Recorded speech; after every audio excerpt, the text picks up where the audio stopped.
여러분 반갑습니다. 여러분의 삶에 결정하는 요소들이 여러 가지가 있다고 합니다. 삶의 질을 결정하는 여러 가지 요소가 있습니다. 그 요소에는 돈을 얼만큼 버느냐, 서로의 관계는 얼마나 좋으냐, 일은 만족하고 있느냐, 이렇게 여러 가지가 있는데 그 중에서도 거리가 중요하다고 합니다. 얼마나 가깝고 얼마나 머냐가 삶의 질을 결정하는 중요한 요소가 된다고 해요.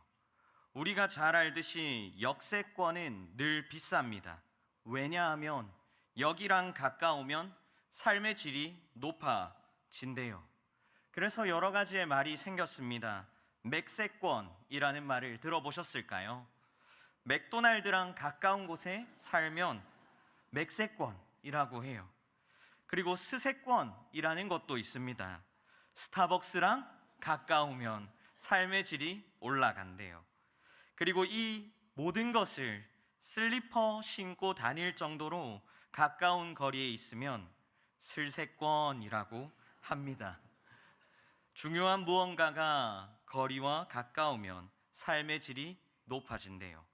사랑하는 성도 여러분, 그러니 우리는 슬세권도 좋고 스세권도 좋고 맥세권도 좋고 역세권도 좋지만 우리는 하세권에 살기를 소망합니다. 하나님과 늘 가까이 살아가기를 주님의 이름으로 간절히 소망합니다.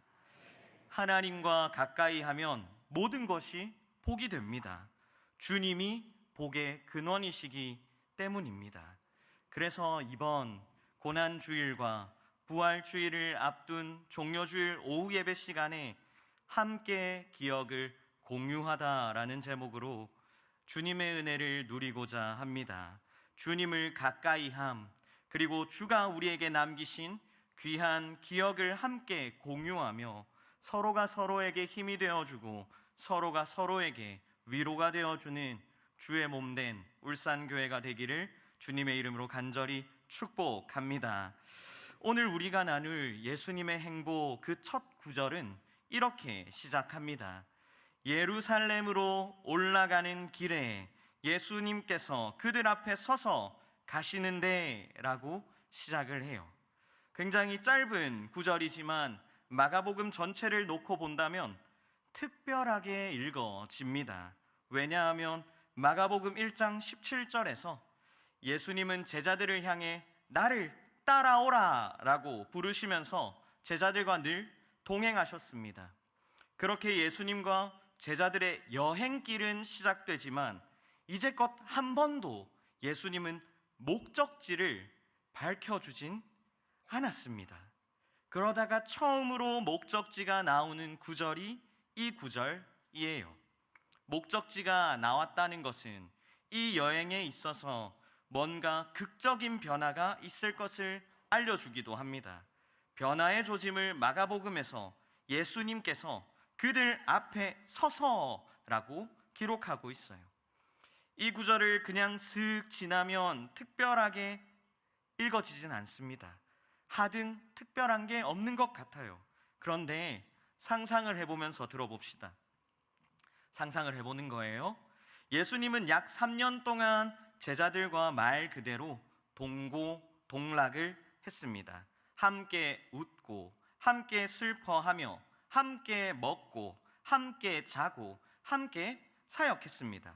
그런데 예수님의 행보인 목적지가 딱 드러나자마자 기다렸다듯이 제자들 앞에 딱 앞서 나가십니다. 평소에 앞장서셨던 것과는 사뭇 느낌이 다릅니다. 예수님의 모습에 비장한 결의도 느껴집니다. 이 변화된 걸음은 예루살렘으로 향하는 예수님의 결심이 굳게 섰다는 것을 알려주기도 합니다. 왜냐하면 예수님이 들어가는 예루살렘은 예수님을 못 잡아먹어서 안달인 종교 지도자와 권력자들이 득실되는 곳이기 때문이에요. 그곳에 이제 도착하면 어떤 광경이 그려질진 눈에 훤합니다. 나아가 예수님은 십자가에 오르시기 위해 예루살렘으로 가는 것입니다. 그것을 알기에 오히려 제자들 앞에 서셔서 힘차고 당차게 걸어가십니다. 이 단호한 걸음은 고난을 피하지 않고 정면으로 뚫어가시는 예수님의 강력을 보여주기도 해요. 사랑하는 성도 여러분, 예수님의 이 걸음이 우리의 걸음, 함께 서로 공유할 걸음이 되기를 간절히 소망합니다. 예수님이 걷는 이 걸음걸이가 다른 것을 느낀 제자들은 어떻게 반응했습니까? 놀라고 따르는 자들은 두려워하기까지 했어요. 제자들이 놀랐다는 것은 이제껏 상상하고 기대하던 예상을 뛰어넘는 무언가가 예수님의 모습에서 비쳤다는 겁니다. 주님은 그렇게 놀라고 두려워하는 제자들을 가까이 불러 모으셨어요. 그리고 그들에게 설득하거나 위로하거나 하지 않으시고 더 충격적인 이야기를 꺼내 놓습니다. 본문 33절과 34절인데요. 함께 읽도록 하겠습니다. 시작.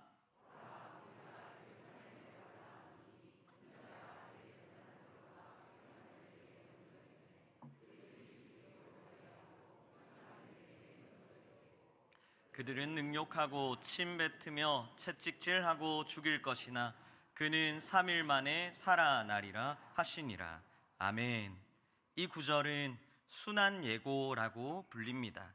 그리고 예수님은 이미 제자들에게 2번이나 말씀을 하셨어요. 그리고 지금 읽은 순환 예고는 무려 3번째입니다. 이 마지막 순환 예고가 이전과는 다른 점이 있다면 보라! 라는 단어를 쓰면서 조금 더 생생하게 그 고난을 제자들에게 이미지화하고 있다는 거예요. 그리고 3번이나 이 얘기를 했다고 했습니다. 제자들에게 왜 자꾸 이렇게 내가 죽는다라는 이야기를 하는 이유가 무엇일까요? 제자들 입장에서는 참 듣기 거북했을 겁니다.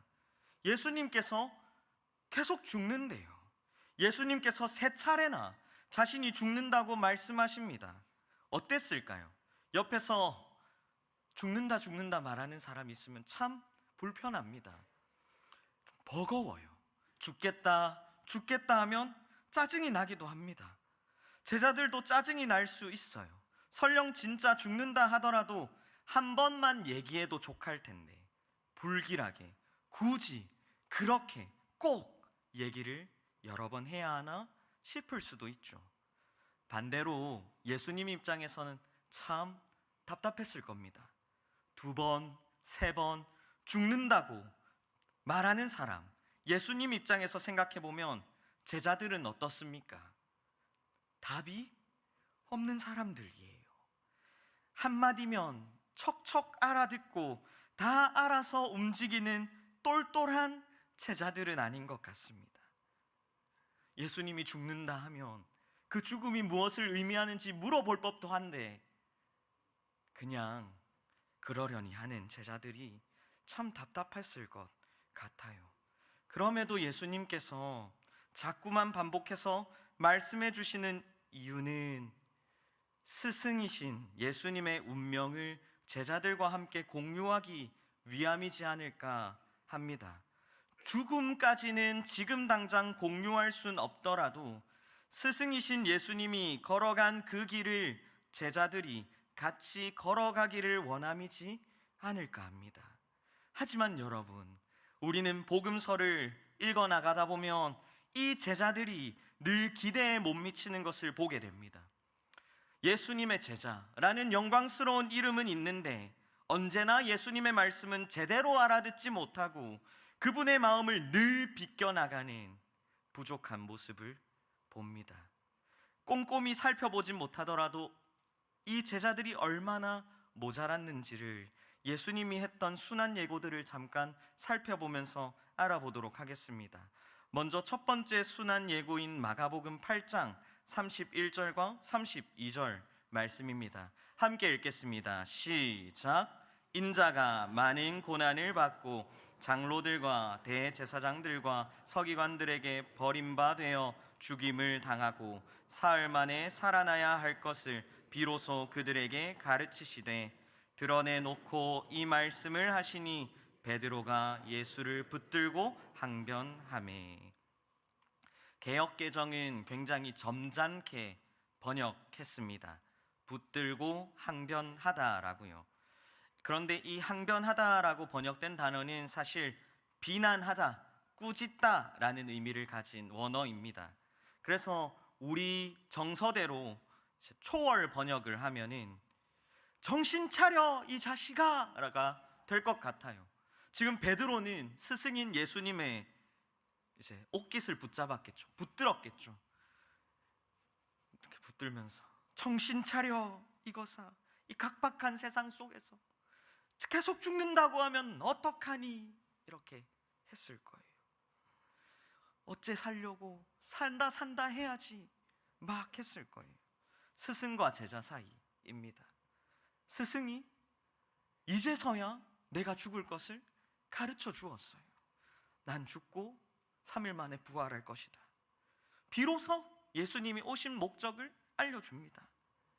근데 제자가 도리어 스승을 꾸짖어요. 버르장머리가 없죠. 수제자격인 베드로도 도무지 예수님의 마음을 헤아리지 못합니다. 두 번째 순환 예고는 어땠을까요?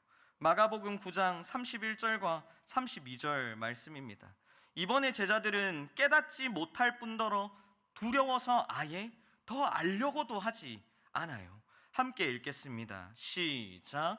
이는 제자들을 가르치시며 또 인자가 사람들의 손에 넘겨져 죽임을 당하고 죽은 지 3일 만에 살아나리라 것을 말씀하셨기 때문이다. 그러나 제자들은 이 말씀을 깨닫지 못하고 묻기도 두려워하더라. 예수님께서는 계속 자신의 죽음을 언급하십니다. 이 땅에 오신 목적을 알려줍니다. 그런데 이 말씀을 하시며 가르치는데 더 큰 문제는 제자 공동체 내에서 내분은 끊임없이 일어나요. 그 내분의 정체는 우리 가운데 누가 더 큰 사람인가 입니다. 누가 우리 가운데 더 잘났는가의 문제로 분열이 일어나요. 지금 예수님께서 곧 죽는다고 말씀하고 있는데도 누가 더 잘났느냐라는 문제로 내분이 일어납니다. 그리고 세 번째 순환 예고가 오늘 읽은 본문이에요. 여기서는 아예 야고보와 요한이 대놓고 예수님께 높은 자리를 요구합니다. 그것도 몰래 둘이서 예수님을 찾아가 요구한 것이 아니고 모든 제자들이 두 눈 시퍼렇게 뜨고 있는데 그 자리에서 당당하게 요구를 합니다. 그러니 나머지 10명의 제자들은 분노해요. 그리고 서로 다투기 시작합니다. 어떻습니까? 이 사람들이 진정 제자입니까? 아닙니까? 이들이 진짜 예수님의 제자가 맞습니까? 말만 제자라고 하지 의리도 없고 눈치도 없습니다. 여기서 야고보와 요한의 요구는 청탁에 가까워요. 주의 영광 중에서 우리를 하나는 주의 우편에 하나는 주의 좌편에 앉게 하여 주옵소서. 이건 이제 예수님이 왕이 될 텐데 왕이 되시면 가장 높은 계급에 앉혀달라는 청탁인 겁니다. 실제로 당시 사회는 계급이 모든 걸 정해주는 시대였습니다. 계급이 높아지면 높아질수록 안정과 부는 보장됩니다. 그리고 지금도 크게 다르진 않습니다. 좋은 직업, 좋은 자리에 가면 안정과 부가 보장된다고 느껴지니까요. 그러나 예수님의 가르침은 어떠합니까? 그런 사회를 예수님은 역행하는 듯합니다. 큰 자가 되고 싶으면 도리어 낮은 자리로 가라고 하십니다. 제일 처음이 되고자 한다면 무릇 끝사람이 되라고 말씀합니다. 근데 제자들의 반응은 예수님의 가르침을 한 번도 듣지 못한 사람처럼, 예수님의 가르침을 한 번도 들어보지 못한 사람처럼 행동합니다. 사회가 요구하는 서열로 다투고 서로에게 분을 내고 분열합니다. 이 제자들의 서열 다툼은 갈릴리에서부터 시작되어 예루살렘으로 가는 길 위에서 벌어졌습니다. 예수님과 함께 걷는 그 길 위에서 말입니다. 예수님과 함께 걷는 그 길 위에서 제자들은 끊임없이 다투고 세상이 요구하는 서열로서 분내고 분열합니다. 사랑하는 성도 여러분, 우리도 예수님과 함께 걷는 이 신앙의 길 위에서 정말 무수한 장면들을 목격합니다. 그리고 그 과정을 서로 공유함으로 기억하게 돼요. 예수님께서 제자들과 함께 기억하고 공유하고 싶었던 것들은 분명했습니다. 자신의 죽음과 십자가에서의 사역, 하나님의 일들을 기억하고 함께 공유하기를 원했습니다. 하지만 제자들은 어떠합니까? 누구보단 내가 더 높은 자리에 있고 당신보단 내가 더 성공해야 하는지 세상의 방법과 방식을 끊임없이 서로 다투며 공유하고 있습니다. 그리고 여전히 오늘날의 교회도 안타깝지만 다르지 않다고 생각합니다. 예수님과 함께 동행한다고 말하지만, 하나님의 나라를 세운다고 하지만, 예수님의 교회를 세운다 하지만, 주님의 뜻을 이룬다고 하지만 어떠합니까? 하나 되기를 힘쓰기보다, 그것을 지키기보다 다투기를, 분열되기를 힘쓰는 것 같습니다. 세우기보다 무너뜨리는 것을 즐겨하는 모습을 보게 됩니다. 아니면 세워도 꼭 이상한 것들을 세우고 합니다. 직분을 개그처럼 생각하기도 해요. 이 모든 일들은 제자의 이름은 있지만 여전히 세상의 방식대로 살아가는 우리 현재의 현실입니다. 많은 사람들이 교회를 찾았다가 떠납니다. 무언가를 찾다가 또 내 삶이 더 나아지기를 바라는 마음으로 교회를 찾습니다. 그러다가 예배를 중단하고 함께 나누던 교제를 끊고 신앙의 길에서 떠나기도 합니다. 분명 이유는 여러 가지입니다. 열정을 가지고 모든 일에 참여했지만 교회를 다닌다고 하여 달라지는 것이 없고, 주일이 끝나고 월요일 아침에 잠에서 깨면 똑같이 우울하고 똑같이 다투고 똑같이 어렵습니다. 교회를 보내는 애들은 지독하게 바뀌지 않습니다. 최선을 다해서 기도하고 기도해도 하나님의 응답은 없는 것 같고, 삶의 질도 교회를 나온다 해서 나아지진 않는 것 같습니다.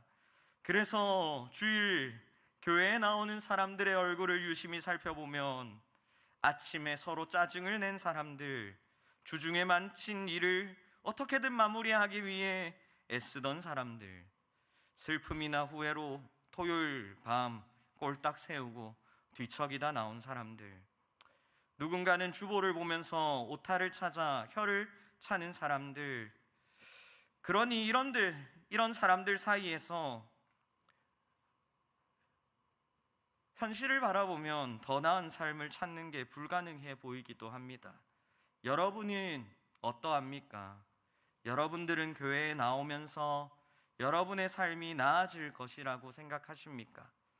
더 편안하고 안정적으로 인생의 방향이 나아질 거라 생각하시나요? 교회를 왔기에 잠을 푹 잔다거나 중요한 결정에 있어서 좋은 선택을 할 수 있을 거라고 생각하십니까? 어떤 사람들은 이러한 것들을 기대하고 왔다가 실망하고 나갑니다. 그런데 이건 다른 사람들의 이야기가 아니라 우리 이야기일지도 모르겠습니다. 우리에게 은근히 그러한 마음들이 있을지도 모르니까요. 그런데 잘 생각해 보면 이러한 우리의 현실, 욕망은 순환과 죽음을 듣고도 자리 다툼하던 이 제자 공동체와 별반 다르지 않는 것 같습니다. 우리는 그렇게 예수님의 말씀을 들어도 듣지 못하는 사람들, 우리의 교회는 사람들의 희망 목록을 채워주지 못하는 교회가 되어가고 있는지도 모르겠습니다. 정말 그것만 있다면 사실 탈출하거나 나가는 게 제일 좋은 방법일지도 몰라요. 그런데 이렇게 설교를 마치면 오늘 입교 세례를 받는 분들이 굉장히 실망하시겠죠. 그렇게 끝나진 않습니다. 주님은 이해하지도 못하고 깨닫지도 못하는 제자들에게 너 그렇게 살 거면, 그런 거 원할 거면 그냥 탈출해, 방생해, 내가 놓아줄게 말씀하시지 않습니다. 도리어 새로운 삶을 제시해 주세요. 본문의 42절 말씀입니다. 예수께서 불러다가 이르시되 이방인의 집권자들이 그들을 임의로 주관하고 그 고관들이 그들에게 권세를 부리는 줄을 너희가 알거니와 라고 기록을 해요. 여기서 이방인의 집권자들은 로마 제국에 붙어서 권력을 누리던 사람들을 의미합니다. 이들은 보편적으로 이득을 위해서라면 부정, 부패와 청탁, 거짓말, 착취 이러한 것들을 아무렇지 않게 행사하는 사람들이에요. 정의, 공평, 선은 앙중에도 없습니다. 돈과 권력에 관련된 사람이라면 내 영혼이라도 팔아서 이방인의 집권자들, 고관이라고 하는 사람들이에요. 얼마나 악한 사람들인지는 제자들도 이미 잘 알고 있습니다. 많이 그들에게 당했으니까요. 주님은 그 사람들을 한번 보라고 제자들에게 말씀합니다. 권력자들의 말 한마디에 군인들이 복종하고 통치자의 손가락 하나에, 이제 이 손가락 하나에 한 사람의 생명이 좌우되는 것, 무고해도 죽고 죄를 지어도 죽고 그냥 손가락 하나에 살고 죽습니다. 억울하든 아니든, 불의하든 아니든, 합리적이든 아니든 그런 것들은 아무 상관없는 세계에 살고 있습니다. 이게 바로 세상에서 힘있는 사람, 부와 권력의 자리에 앉은 사람들이에요. 제자들에게 지금 그 사람들을 보라고 얘기합니다. 그게 좋아 보이냐라는 거예요. 그게 진짜 좋아 보이냐 했을 때 제자들은 갸우뚱할 거예요. 누군가는 바라는 사람이 있을지도 몰라요. 그런 순간에 예수님이 굉장히 중요한 말씀을 꺼내십니다. 이 말씀은 함께 읽겠습니다. 마가복음 10장 43절과 44절 말씀이에요. 세번역 성경으로 함께 읽습니다. 시작.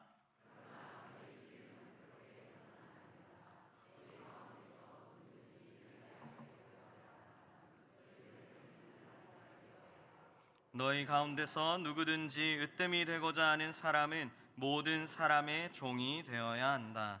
아멘. 세상의 모든 사람이 그러할지라도, 모든 사람이 손가락 하나로 누군가를 죽이며 살리고 비난할지라도, 모든 사람이 세상이 요구하는 대로 그 길을 따른다 할지라도 너희는 그렇게 해서는 안 된다라고 말씀하십니다. 너희 가운데 누구든지 위대하게 되고자 하는 사람은 너희를 섬기는 사람이 되어야 하고, 너희 가운데서 누구든지 으뜸이 되고자 하는 사람은 모든 사람의 종이 되어야 한다라고 말씀하세요. 여기서 오해하지 말아야 할 것은 높은 자리로 올라가기 위해선 잠깐이라도 섬겨야 한다면서 선거철에 활동하는 사람들처럼 제가 지금 이렇게 여러분들을 돕고 있지요, 그러니 저를 뽑아주셔야 합니다가 아니에요. 세상의 성공방정식이 아닙니다. 예수님의 의도는 우리의 온 삶이 예수님과 같이 섬김이 되어야 한다는 말씀이에요. 그리고 대가 없는 섬김, 대가 없는 수고에 주님이 보답해 주신다는 말씀이에요. 이게 지지고 볶는 제자 공동체에 주님이 주시는 말씀입니다. 사랑하는 성도 여러분, 어찌 본다면 꽤나 고리타분한 말씀일지도 모르겠습니다. 그리고 불가능해 보이기도 합니다. 그러나 늘 소망을 품고 늘 기대할 수 있는 이유는 다른 것이 아니라 우리 주님으로 인함입니다. 오늘 세례 입교 가운데 선포될 성부, 성자, 성령의 이름으로 인하여 늘 우린 소망을 품고 기대하며 나아갈 수 있습니다. 마가복음 10장 45절입니다. 인자가 온 것은 섬김을 받으려 함이 아니라 도리어 섬기려 하고 자기 목숨을 많은 사람의 대속물로 주려 함이니라. 우리를 사랑하시는 분이 도리어 섬기시는 분이기에 우리를 위해 이 땅에 오신 그분이 자신의 목숨을 대속물로 삼으시고 우리 안에 이미 착한 일로 시작하셨기 때문에 우리는 소망과 기대를 품고 나아갈 수 있습니다. 그러니 그분을 믿는 우리는, 그리고 여러분은 내 안에 계신 예수님이 더 나아질 나의 소망이요, 더 변화될 나의 가능성이 됩니다.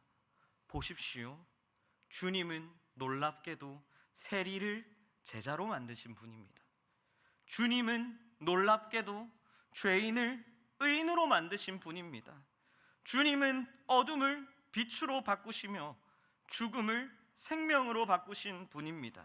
그리고 이렇게 함께 모여 학습을 받게 하시고 입교와 세례, 유아 세례까지 이 자리에서 성부, 성자, 성령의 이름으로 베풀게 하시는 분입니다. 이것이 그분의 능력이요, 그분이 우리와 함께 하십니다. 분명 우리는 세상의 길, 세상의 방식에 익숙합니다. 그리고 그것들을 더 많이 나누고 공유할지도 모릅니다. 그것을 선호합니다. 유명해지는 것, 잘된 것, 큰 것, 더 많이 소유하는 것, 주인이 되는 것. 하지만 이를 주님께서 제자들에게 그러하셨듯이 우리에게도 끊임없이 가르치시며 새롭게 하실 겁니다. 예수님과 함께 걷는 이 길 위에서, 그 과정 중에서 나의 이름이 없어지는 것, 낮아지는 것, 나를 죽이는 것, 예수의 길을 걷는 것, 하나님 나라의 방식을 끊임없이 알려주실 겁니다. 우리는 모두 언제든지 주님을 떠날 준비를 하지만 주님은 언제나 우리를 끝까지 사랑하시며 지켜주시기 때문입니다. 주가 날 위해 그의 생명까지 지불하심으로 말입니다. 다만 여기서 우리가 할 일은 우리의 몸과 마음을 주님께 돌려 세우는 일입니다. 그때 이 말씀을 기억하며 함께 고백하기를 원합니다. 세상의 방정식에 지쳐서 낙심될 때에, 상처 입어서 떠나기를 원할 때에 이 말씀이 여러분들의 심령에 새겨지기를 원합니다. 시편 31편 16절 말씀인데요, 제가 새번역 성경으로 읽어드리겠습니다. 시편 31편 16절 말씀입니다. 주님의 환한 얼굴로 주님의 종을 비추어 주십시오. 주님의 한결같은 사랑으로 나를 구원하여 주십시오. 사랑하는 성도 여러분, 예루살렘으로 가시는 주님은 제자들을 기꺼이 기다려주시고 그들을 섬기시는 분입니다.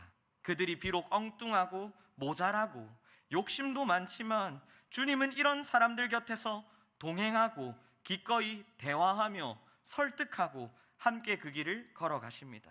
그리고 마침내 이런 사람들도 주님이 마시는 잔과 주님의 세례를 달게 받게 하십니다.